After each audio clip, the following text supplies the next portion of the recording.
C'est à juste titre qu'Ornella Volta commence son nouvel ouvrage consacré à Erik Satie et publié dans l'excellente collection de poches illustrées Lumière des éditions Hazan par une évocation des lendemains de la mort du compositeur le 1er juillet 1925.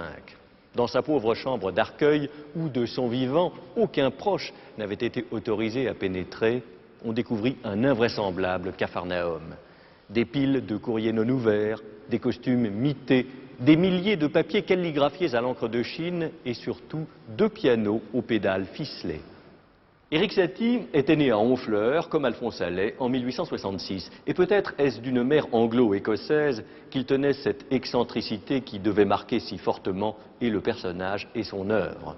Formé, très sérieusement, au Conservatoire de Paris, son principal port d'attache est plutôt le cabaret Le Chat Noir, à Montmartre. Ses pièces pour piano portent des titres étranges. Gymnopédie, prélude flasque, 3 morceaux en forme de poire. Pourtant, Satie est tout sauf un fumiste.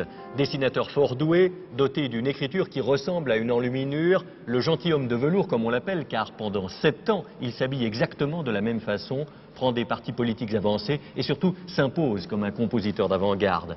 Son ballet Parade, argument de Cocteau, décor de Picasso, est créé par Diaghilev en 1917, scandale. Depuis, Satie s'est imposé comme un classique.